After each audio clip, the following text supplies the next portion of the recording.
Like other large cities, London is facing a crisis of loneliness, stress, long commutes, and a housing crisis. Problems that have serious repercussions on our population's overall health. One of the main aims of architecture has always been to improve everyday well-being for everyone, and we have conventionally been doing so by making use of latest advances in construction and technology. However, everyday well-being is far more influenced by subtle events and nuanced interactions, as well as our ability to respond to unpredictable, life-changing events and circumstances. Modularity is a tool that is increasingly used for faster, cheaper, more economically viable, quality construction. However, there are certain preconceptions about it, and many missed opportunities. It doesn't always have to look like this. We understand that modularity is a tool that must be designed around humans and placed within an equally well-designed context for it to truly bring everyday benefits for us. How can we leverage modularity in order to improve our well-being? Our manifesto aims to accomplish the following. 1. Strive to design for holistic well-being. 2. Make space for meaningful interactions. 3. Design to be a good ancestor. 4. Provide agency and affordability. 5. Design for experience and the mundane. How can we do this, and how can modular help us improve well-being in our site of interest? Our site is located in the north of Bermondsey, in vicinity of various train stations, and most excitingly, it is located very close to the Tower Bridge, right by the Thames. The area has an industrial history, and this is reflected in the character of neighbouring buildings. Currently on site, there is an ongoing construction of the Thames Tideway, and a planning application has been approved to construct 4 residential towers with 396 units. By contrasting this with our manifesto, we believe there is plenty more that is possible in such a fascinating site as this. Our proposed master plan has been designed around various dimensions of human experience and is shaped as this. We will be keeping the cofferdam, as we believe this has potential to be an exciting destination. We recognize the diverse growing context. A grid sets the foundation for a modular typology system. Angling the grid prioritizes the view towards more exciting panoramas, such as the view of the Tower Bridge. A primary diagonal pedestrian street will open an entry point at the southeast hotspot, closest to Bermondsey Station, and it will complete the Thames waterfront path. We established the public realm at the cofferdam, so all demographics can enjoy the view and public spaces, whether they are residents or not, providing the opportunities for people to partake in enriching, vital, conventionally optional activities. Hierarchy is established by scale and paving styles, denoting soft boundaries between private, communal gardens, and the fully open public realm, such as the meandering cycling path. Finally, light walls, courtyards, or private gardens are carved into the master plan, where communal and shared spaces can take form.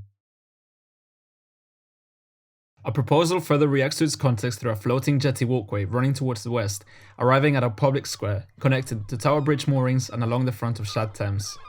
A cart inlet opposite the market offers space for large barges to import fresh produce, fish, or other goods onto the promenade, with an eventful arrival of the COP, Kit of Parts boat, where residents can purchase modular renewals, refurbishments, or extensions to their modular housing spaces. A feature of the landscaping also includes infrastructure rails to provide residents with the agency and ability to alter the living arrangements without the disruption of heavy construction. Dolly cranes and trolleys can travel along these to aid with the moving of modular parts across the site from the dock. The aim is for this seasonal event to become intertwined with the public realm with the element of spectacle. A new Thames promenade celebrates the river's history and proximity to the site, with a generous walkway, step seating to look at the river and a host of amenities such as bathhouse and sports centre. The promenade is designed to be a new wellness-focused destination for London.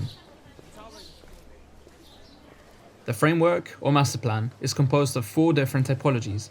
Each one expresses different themes and principles, such as responsiveness, refurbishment, longevity, adaptability, and rituals, and all abiding by a modular 3x3x3 grid. They all prioritize natural light, and they consider kitchens facing towards courtyards and communal spaces as a way to initiate small casual interactions. The tower facilitates refurbishments and responsiveness for sociable young renters.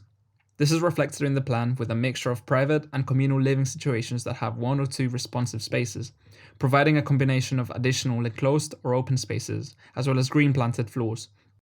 Permanent and semi-permanent cranes can access through the voids at both sides of the tower.